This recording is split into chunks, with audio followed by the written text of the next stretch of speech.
प्रभू येशू ख्रिस्ताच्या मुखातून निघालेले तिसरं उद्गार आहे प्रियानो, ते आज आपल्याला पाहायचं आहे. यहोवाचा 21 अध्याय 26 ते 27 देवाचं वचन सांगते. मग येशूने आपल्या आईला व ज्या शिष्यावर त्याची प्रीती होती त्याला जवळ उभं राहिलेलं पाहून आईला म्हटले, बाई, हा पहा तुझा मुलगा. मग त्याने त्या शिष्याला म्हटले, पहा ही तुझी आई. आणि त्या वेळेपासून त्या शिष्याने तिला आपल्या घरी ठेवून घेतले. आमेन. प्रियानो, आज गुड फ्रायडे आहे. त्या प्रभू येशू ख्रिस्ताने आपल्या क्रूसावरती स्वतःचं बलिदान देऊन, आहुती देऊन तुम्हाला आणि मला सर्वकालिक जीवन आणि तारणाचा मार्ग मोकळा करून दिला. म्हणून आज आपल्या पवित्र स्थानामध्ये प्रियानो आपण आहे. आमेन. सर्वात महत्वाचं पाहायला मिळतं आपल्याला की प्रभू येशू ख्रिस्त त्या वधस्तंभावरती आहे, कलवरीच्या टेकडावरती आहे. बरोबर. प्रभू येशू ख्रिस्त त्या डोंगरावरती आहे आणि खाली मरियाबाई आहे, त्याचा शिष्य आहे. आणि त्या वधस्तंभाच्या भोवती, त्या कडने अवती भोवती ज्याने त्याच्या हातामध्ये खिळे मारले ते लोक सुद्धा त्या भोवतीने आहेत. ज्याने त्याच्या डोक्यामध्ये काट्याचा घुंगूर घातला ते सुद्धा त्या वधस्तंभावरती खाली आहेत. जी लोक त्याची निंदा करत आहेत ती सुद्धा लोक खाली आहेत. वधस्तंभाच्या अवतीभोवती सुद्धा 2 चोर आहेत. पण प्रभू येशू ख्रिस्ताचं लक्ष बघा प्रियानो, की फक्त त्या मरियाबाईकडे आहे. आणि त्या मरियाबाईचं आणि त्या शिष्याचं लक्ष कुणाकडे आहे? ख्रिस्ताकडे आहे. दोघांचं आमनं सामनं प्रभू येशू ख्रिस्ताचं बघणं चालू आहे. आणि प्रभू येशू ख्रिस्त त्या मरियाबाईला, त्या शिष्याला म्हणत आहे तिसरं वाक्य. त्या बोधाचा वाक्याचा आपण अभ्यास करताना प्रियानं आपल्याला पाहायचं अगोदर की मरियाबाईची निवड. कारण ख्रिस्ताला सर्वात महत्वाची एक जबाबदारी होती की मरियाबाईची काळजी होती, त्याच्या आईची काळजी होती. म्हणून तो परमेश्वर येशू ख्रिस्त त्या मरियाबाईकडे वधस्तंभावरून खाली लक्ष देत आहे.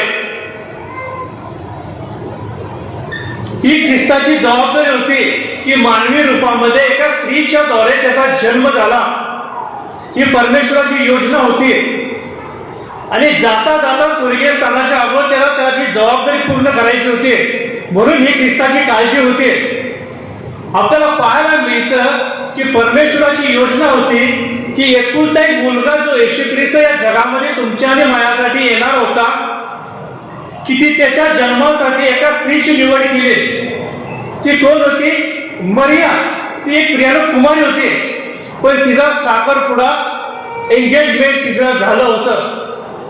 पण त्या स्त्रीला, त्या मरियाबाईला पुरुष हा नावाचा शब्द, पुरुष कसा आहे तिला माहित होतं, तरी पण तिचे एंगेजमेंट झालेले आहे.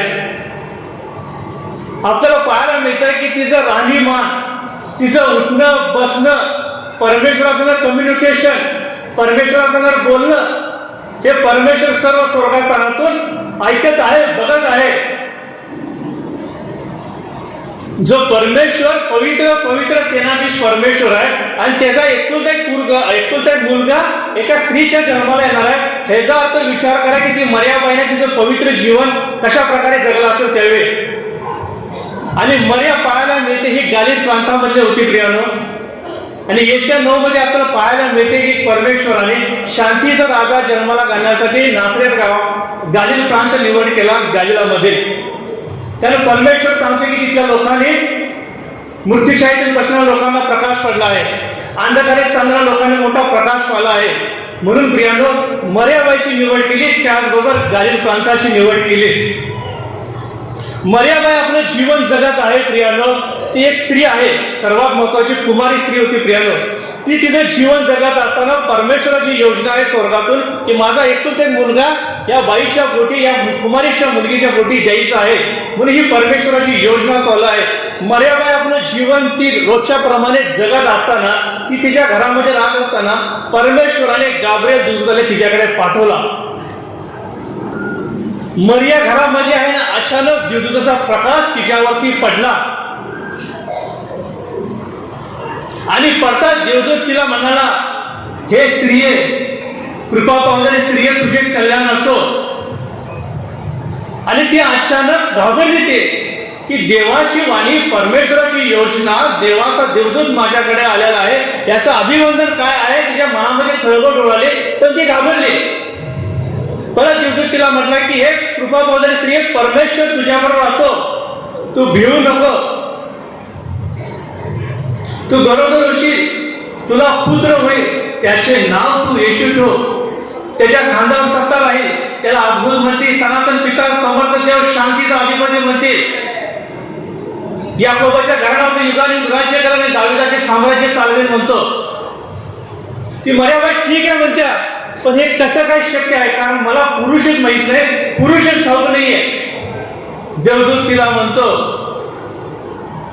की पवित्राचा आत्मा आणि परस्पराचे सामर्थ्य तुझ्यावर छाया करील, ह्या कारणाने तू गरोदर राहशील आणि तुला पुत्र होईल. मरिया ऍक्सेप्ट करते, जशी प्रभूची दासी मी आहे, जशी प्रभूची इच्छा तशी माझ्याबरोबर हो. तिनं आपलं पहिलं सॅक्रिफाईस प्रियाने चालू केलेलं आहे. आणि अशा अवस्थेत तिने अलिशबाला भेट दिली आणि अलिशबाला भेटतात अलिशबाच्या मुखातून तिला एक व्याख्या, तिला नाव दिले की प्रभूची माता म्हणून. काय नाव दिलं? अशा अवस्थेत ती 3 महिने त्या अलिशबाजवळ राहिली. इकडे प्रियानं पाहायला मिळतं आपल्याला योसेफ हा प्रियानं दाविदाच्या घराण्यातला, त्याच्या कुळातून हा नीतिमान पुरुष आहे योसेफ. पण योसेफाचा आणि मरियाबाईचं एंगेजमेंट झालेलं आहे, लग्न ठरलेलं आहे. पण हे ज्यावेळी त्याला कळतं तो प्रियानं तो बैचन होतो, कारण बायबल सांगतं की योसेफ आणि मरियाचा सहवास होण्यापूर्वी पवित्र आत्म्याच्याद्वारे मरियाबाई गरोदर राहिली. सहवास होण्यापूर्वी बायबल सांगतो प्रियानो. आणि इकडे योसेफ तर प्रियानो बैचन झालेला आहे की कसं करायचं, काय करायचं. पण तो विचार करत असतो की या मरियाबाईची, या मरियाची मला लचिती फजिती करायची नाही, तिला बेअब्रू करायची नाही आणि तिला गुप्तपणे सोडून द्यायचा त्यांना विचार घे त्याच्या मनामध्ये घोळत असतो. घोळता तो प्रियानो झोपी जातो. आणि झोपी जातात परमेश्वराची वाणी, देवदूत संदेश परत योसेफाच्या स्वप्नामध्ये जातो की योसेफा, दाविदाच्या पुत्रा, आपल्या पत्नीचा, आपल्या मरियेचा पत्नी म्हणून स्वीकार करण्यास अनुमान करू नकोस, नाकार करू नकोस. तिच्या पोटी जो गर्भ आहे तो पवित्र आत्म्यापासून आहे. तिला पुत्र होईल. कुणाला पुत्र होईल? तिला पुत्र होईल. त्याचे नाव तू येशू ठेव, कारण तो आपल्याला प्रजेपासून, पापाच्या क्षमेपासून आपल्या प्रजेला तो वाचवेल. म्हणून देवदूत त्या योसेफाला सांगत आहे प्रियानो. योसेफ सुद्धा प्रियानो काय करतो? ऍक्सेप्ट करतो. देवाची वाणी ऐकतो, तो देवाचा संदेश तो ऐकतो आणि सहमत होतो आपल्या मनाने. आणि मग तो जाऊन आपल्या पत्नीचा म्हणजे मरियाबाईचा तो स्वीकार करतो. आपल्याला पाहायला मिळतं मरियाचा स्वीकार त्याने ऍज अ पत्नी म्हणून केलेला आहे.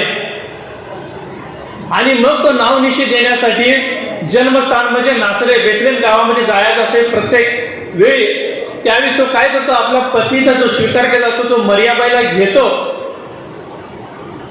आणि आपण काय करतो? त्या बेथलेम गावाला तिथं रवाना होतो आणि तिथं त्या मरियाबाईचे सर्व दिवस पूर्ण होतो. प्रियानो, पूर्ण झाल्यानंतर उतार शाळेमध्ये जागा मिळत नसल्यामुळे गव्हाणीमध्ये जागा भेटतो आणि तिथं शांतीचा राजा तुमचा आणि माझा 2000 वर्षापूर्वी जन्माला आला होता, तो मरियाबाईच्या द्वारे. शांतीचा राजा प्रियानो जन्माला आल्यानंतर नेमाप्रमाणे, शास्त्राप्रमाणे येशू ख्रिस्ताचं 8 दिवसानंतर नाव हे ठेवण्यात आलं येशू.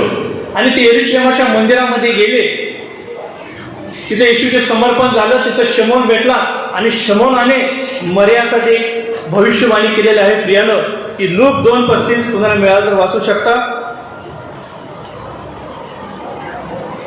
यासाठी की पुष्कळ लोकांच्या अंतःकरणातील विचार उघडीस यावे आणि तुझ्या स्वतःच्या जीवातून तरवार भोसकून जाईल.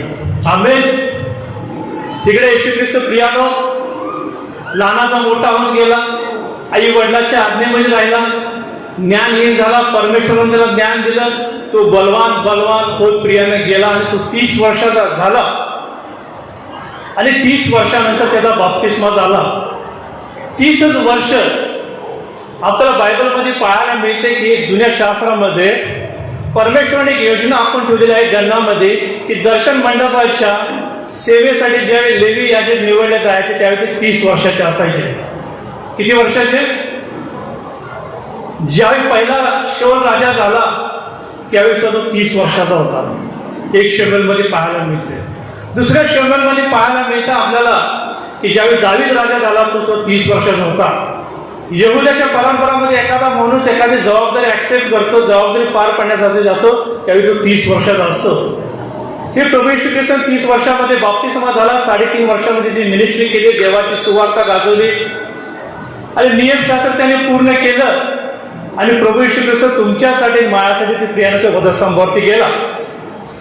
आता फिरून आपण पाठीमागे जाऊ की त्या येशू ख्रिस्त त्या वधस्तंभावरती आहे आणि मरियाबाई खाली आहे आणि मरियाबाईला सगळं फ्लॅशबॅक प्रियाने आठवत आहे तिला की येशू ख्रिस्ताचा जन्म कशा प्रकारे झाला, माझी निवड कशा प्रकारे झाली, देवदूताने मला काही सांगितलं आणि तो माझा एकुलता एक जो माझा पुत्र जो प्रभू येशू ख्रिस्ताने जो दिला होता तो आज तिचं लेकरू त्या वधस्तंभावरती प्रियाला आहे आणि त्या प्रभू येशू ख्रिस्ताला काळजी आहे म्हणून तो सुद्धा लक्ष वधस्तंभावरती प्रियानं त्या ह्याच्यावरती घालत आहे. आपल्याला पाहायला मिळतं की ज्या स्त्रीनं एक कुमारी असताना सॅक्रिफाईस केलं, परमेश्वराची वाणी ऍक्सेप्ट केली आणि तिच्याद्वारे जो पुत्र झाला आणि आज तो पुत्र त्या बाईनं त्या मरियाबाईनं 30 वर्ष प्रभू येशू ख्रिस्ताला सांभाळला आहे आणि ते लेकरू तर काय पाहते तिच्या समोर वधस्तंभावरती आहे. विचार करा की त्या आईची परिस्थिती त्या वधस्तंभाच्या खाली कशी झाली असेल की आई आपल्या डोळ्याने सर्व काही पाहत आहे की काट्याच्या मुघडमधून रक्त वाहत आहे, हातामध्ये खिळे मारलेले आहे, पायामध्ये खिळे मारले, अख्ख्याच्या वधस्तंभामध्ये रक्त वाहत आहे की आईचं रक्त आईचं हृदय छिन्न भिन्न कसं झालं असेल प्रियानो हे तुम्ही विचार करा. ज्या येशू ख्रिस्त शांतीचा राजा ज्यावेळी जन्मात आला त्याचे रूप पाहण्यासाठी मागे लोक सोने गंधरस घेऊन आले आणि आज त्या येशू ख्रिस्ताचं रूप पाहण्यासाठी त्याला रूप नाही, शोभा नाही, सौंदर्य नव्हतं. असा तो प्रभू येशू ख्रिस्त त्या वधस्तंभावरती होतं. त्या आईचं हाल, त्या आईचं हृदय, त्या मनाची छनबिन्नी कशी झाली असेल प्रियानो हे विचार करा तुम्ही. त्या आईला सर्व आठवलं नसेल का हो? आज आपल्या सर्व माता आज बाहेर बसल्यात, आत बसल्यात. कुणाकुणाचं लेकरू मला सांगा की आज दूध पेटेल आहे की त्याला चर्चमध्ये तुम्ही घेऊन बसला, कदाचित बाहेर बसला असेल. जन्मल्यापासून आपल्या लेकराचे आपण प्रेम करतो, त्याच्यावर ते माया करतो की मरियाबाई सुद्धा त्या लेकरूची माया प्रेम करत होती कारण ते तिचं लेकरू होतं प्रियानो. ज्यावेळी यौसेफाला पुन्हा दर्शन झालं दुधासगी की हेरोद राजा ह्या बाळकाला मारा एक टाकलेला आहे की तो घेऊन जा. परत ती मरियाबाई आपल्या लेकरूला गुंडाळून परत तिने मिसर देश घातला. कशासाठी? आपल्या मुलाला वाचवण्यासाठी. परत ती मिसरामध्ये राहते. परत मिसरामध्ये यौसेफाला माली झाली की तो राजा मेलेला आहे, तो नासरत गावी जा. परत ती मरियाबाई आपल्या मुलाला गुंडाळते त्या लहान लेकराला आणि परत ती नासरत गावामध्ये जाते. अशी ही मरियाबाई प्रियानो तो येशू ख्रिस्तासाठी झटत आहे लहानपणापासून. त्या मरियाबाईला त्या वधस्तंभाविषयी आठवलं नसेल का प्रियानो की ज्यावेळी रीतिरिवाजाप्रमाणे यरुशलेममध्ये वलंडन साजरा करण्यासाठी सर्व लोक जात असे त्यावेळी मरिया योसेफ सुद्धा येशू ख्रिस्ताला लहान असताना प्रत्येक वर्षी पहिल्या वर्षी, दुसऱ्या वर्षी, चौथ्या, पाचव्या, 6व्या वर्षी घेऊन जात होते. आणि ज्यावेळी येशू ख्रिस्त 12 वर्षाचा झाला प्रियानो, ज्यावेळी योसेफ आणि मरिया परत आपल्या वाटेने येत असताना त्यांना वाटले की आमचा मुलगा आमच्या बरोबर असेल. पण त्या आईला त्यावेळी कळालं की माझा मुलगा हरवलेला आहे, येशू बाळ हरवलेला आहे. त्या आईचं काळीज प्रियानो कसं झालं असेल. ती आई कशी जाते, कशी जाते की माझं बाळ माझ्या हातातून सुटलेलं आहे, कुठे आहे पाहू पाहण्यापेक्षा आहे का, इथे आहे का तिथे आहे. पण तिला येशू ख्रिस्त कुठे गावत नव्हता. परत तिनं मार्ग वळवला आणि परत ते यरुशलेमच्या मंदिराकडे प्रियानो धावत गेले. त्यावेळी तिला 3 दिवसांनी आले हा येशू ख्रिस्त मंदिरामध्ये तिला गावला. हे येशू ख्रिस्तावरती प्रियानो ते आईचं प्रेम होतं प्रियानो. कारण आई आई असते आईला दुसरी व्याख्या जगामध्ये नाही आहे प्रियानो. त्या आईचा आतडा किती तुटला असेल प्रियानो ते वधस्तंभ पाहून. आतड्यावरून प्रियानो मला आठवतं की पहिलं राजा येतं तिसरा वाद्यामध्ये आपल्याला पाहायला मिळतं की दाविदाचा पुत्र शल्मोन राजा, तो राजा होता. त्याने बुद्धी सामर्थ्य मागितलं त्यानं, आणि तो त्याच्या साम्राज्यावरती राज्य करत असताना, तो राजा असताना बायबलमध्ये सांगते की दोन आई, किती दोन आई त्या राजासमोर गेलेल्या आहेत. पहिली आई म्हणती की राजा, माझी प्रसूती झालेली आहे, माझं बाळ आहे, आणि ही स्त्री सुद्धा, आम्ही दोघं एकत्र, आम्ही एकाच घरामध्ये राहतो, पण ही सुद्धा तिसऱ्या दिवसानंतर प्रसूती झाली. पण हिचं बाळ संध्याकाळच्या काळी हिच्या झोपतात, हिच्या मांडीखाली अंगाखाली खालून ते मरण पावलं. त्या दुसऱ्या आईनं उठून अर्ध्या रात्री एकेमेकीचं मूल चेंज केलं. मेलेलं मूल तिच्या जागी ठेवलं, जिवंत मूल हिनं घेतलं. आणि ज्यावेळी मी दूध पाजायला जातात मला कळाले की हे मेलेलं मूल माझं नाहीये आणि या बाईनं बदललेलं आहे. पण ते दुसऱ्या आई म्हणजे नाही ना, छे छे छे, हे माझं जिवंत मूल माझं आहे. त्या दोघींचं चालू होतं, माझं तुझं, माझं तुझं, माझं चालू होतं. पण ज्या आईचं ते जिवंत मूल होतं, त्या आईचं हृदय प्रियानं तुटत होतं. त्या बाईचं, त्या आईचं आतडं तुटत होतं प्रियानं त्या बाळासाठी. ते बाळ फक्त होतं 3 दिवसासाठी. 3 दिवसाचं म्हणजे दूध पिणारं, बरोबर. आणि मग त्या दूध पित्याला बाळाला राजा समोर ठेवतो आणि प्रजेला म्हणतो आणा तलवार, आणि राजा तो तलवार घेऊन मारणार. तेवढा ती आई म्हणते हृदय तिचं तुटतं, हृदय तुटतं प्रियानो त्या बाळासाठी, दूध पितेला बाळासाठी. आणि ते म्हणतं त्या बाळाला राजा तुम्ही मारू नका, हे माझं जिवंत मूल तिला द्या, तिथं जगून दे, तिथं मोठं होऊन दे, असं ती आईची भावना असते प्रियानो. आईचं हृदय असतं, आईचं मन असतं प्रियानो. त्या बाळासाठी दूध पिलेल्या बाळासाठी तिचं हृदय तुटत असतं. पण ती दुसरी बाई काय म्हणते, नाही नाही, याचे 2 भाग करा, एक तिला द्या, एक मला द्या. त्यावेळी राजाला समजतं की हे मूल कुणाचं आहे. त्या राजाला कळतं की ह्या बाईचा अश्रू, तिचं तुटलेलं मन, ते राजा ओळखतं, तिचं मूल तिला देतो. ती आई तर या 3 दिवसाच्या बाळासाठी प्रियानं रडत होती. ही तर मर्याबाई, तिने 30 वर्ष ज्या ख्रिस्ताला सांभाळलं, त्या मर्याबाईचा आकडे किती तुटला असेल प्रियानं. ज्याने त्याला मोठा केला, येशू ख्रिस्ताच्या सहवासामध्ये राहिला प्रियानं, मोठा झाला, खाणं पिणं एकत्र केलं, बायबल सांगत नाही, पण पवित्र आत्म्याच्या द्वारे सर्व काही सांगतं की येशू ख्रिस्त तिच्याजवळ मोठा झाला. हे सर्व प्रियानं त्या आईला आठवत होतो. 3 दिवस कुठं आणि 30 वर्ष कुठं प्रियानं, की ज्यानं तिला सांभाळलं. हे असं प्रियानं आईचं आठवलं. आई शेवट जगामध्ये कोणी नाही, आई ही आई असते. एखाद्या मुलाला जर हात नसेल तरी आई तिचा आयुष्यभर त्या मुलाचा हात म्हणून स्वतः जगते. एखाद्या मुलाला पाय नसेल तरी आई स्वतःचा पाय म्हणून जगतं प्रियानं. एखाद्या मुलाला डोळं नसेल तर आई स्वतः मरून तर त्या मुलाचं डोळं बनतं. ही आई असते प्रियानं. म्हणून त्या वधस्तंभाखाली त्या मर्याचा अश्रू, तिचं हृदय फाटत आहे प्रियानं. म्हणून परमेश्वराची सुद्धा योजना होती की ज्या स्त्रीनं माझ्यासाठी सॅक्रिफाईस केलं, माझ्यासाठी तिनं कॉन्ट्रीब्युशन दिलं, की माझा एकुलता एक मुलगा जन्माला येण्यासाठी ही कुमारी स्त्री तयार झाली. तिनं जगाचा विचार केला नाही, तिनं स्वतःचा विचार केला नाही की माझी एंगेजमेंट झाल्या गरोदर राहील, जग मला काय म्हणेल. तिनं कुणाचाच विचार केला नाही, फक्त देवाची वाणी, देवाची आज्ञा प्रियानं तिनं पाळली. म्हणून ही ख्रिस्तावरती प्रियानं जबाबदारी होती की जाता जाता की तिला अनाथ करायची नाही म्हणून. कारण देवाचं वचन सांगतं प्रियानं की जे माझ्या आज्ञा पाळतात तेच माझी आई बाप. लूक 8 आणि 21. मर्याबाईनं आज्ञा पाळली ना मर्याबाईनं आज्ञा, की जशी देवाची आज्ञा, जशी देवाचे वचन, तशी ते तयार झाली प्रियानं ती मर्याबाई. आणि तिथं परमेश्वराची ती आई वर्षाद्वारे झाली. लूक 1:48 मध्ये पाहायला मिळतं की कारण त्याने आपल्या दासीच्या दैन्य अवस्थेचे अवलंबन केलंय, पहा आतापासून सर्व पिढ्या मला धन्य म्हणते. आमेन. आमेन म्हणाल प्रियानं. आपल्याला पाहायला मिळते की आज मर्यादेचे सुद्धा काही चर्चेस जगामध्ये आहेत. बॉम्बेमध्ये सुद्धा चर्च आहेत की तिथे नवसाचं मंदिर म्हणून केलं जातं. आपण सुद्धा जातो, मी पण जातो.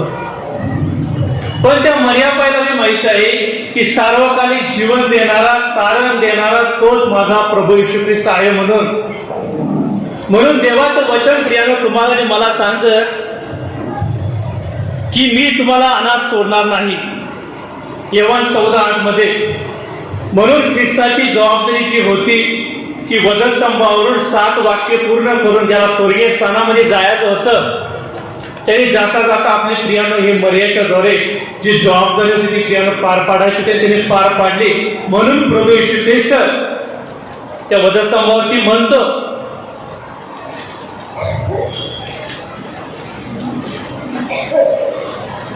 मग येशूने आपल्या आईला व ज्या शिष्यावरची अशी प्रीती होती त्याला जवळ उभा राहून काय कुणाला म्हटले? आईला म्हटले. त्याने कुणाला म्हटले? त्या मर्याबाईला आईला म्हटले की बाई पहा हा तुझा मुलगा. आणि मग त्याने शिष्याला म्हटले पहा ही तुझी आई. आणि जो शिष्य येशू ख्रिस्ताचा प्रिय होतो, ज्याच्या शेवटच्या भोजनाची ज्यावेळी उराशी बसलेला होता, उराशी टेकलेला होता, तो प्रभू येशू ख्रिस्ताने त्या शिष्यावरती जबाबदारी टाकली. आणि तो शिष्य प्रियानं बायबल सांगते की त्याच्या घरी ठेवून घेतले मर्याबाईला. आणि मग प्रभू येशू ख्रिस्त वधस्तंभी गेला. तिसऱ्या दिवशी पुन्हा उठला. 40 दिवस त्याने परत कार्य केलं आणि परत स्वर्गीय स्थानामध्ये गेला होतो. आणि तिथून शिष्याच्या द्वारे मर्याबाईशी तो शिष्यांच्या बरोबर मर्याबाई राहायला आली. आणि पेंटेकोस्टच्या दिवशी मर्याबाईवर सुद्धा त्यांच्या शिष्यावरती पवित्र आत्मा उतरला. आणि तिथून ते मर्याबाईचं पुन्हा कार्य चालू झालं. हे असं आहे एका मर्याबाईची कहाणी. कुमारी असं तिने सॅक्रिफाईस केलं, परमेश्वराच्या बाबतीमध्ये कॉन्ट्रीब्युशन केलं. पत्नी कशाने स्वीकार केला, हे सर्व काही त्या मर्यादेने स्वीकार केला. आणि परत आपलं जीवन जे राहिलेलं आहे ते प्रभू येशू ख्रिस्ताच्या तिने स्वाधीन केलं. आणि जे देवाच्या वचनावरती आहे, जे देवाची वाणी आहे, जे देवाचं वचन आहे प्रियानो, ती आई एक मर्याबाई ती सांगत सांगत जगाला फिरली. आमेन. देवाचं वचन पाठव प्रार्थना. स्वर्गीय महान प्रभू येशू ख्रिस्त, तुझ्या नावाला धन्यवाद देते की तिसऱ्या वचनावरती आईच्या माध्यमातून जे आईच्या वचनाद्वारे तू बोलण्यासाठी बेथल चर्चच्या मंडळीनं तू मला शक्ती सामर्थ्य दिला, त्यामुळे तुझे आभार मानतो प्रभू येशू ख्रिस्ता. इथून बोलतो 4, 5, 6, 7 वाक्य तुझ्या अधिकाने स्वाधीन होतो. तुझ्या प्रियाने बोलणार बाप्पा. आमेन आमेन आमेन.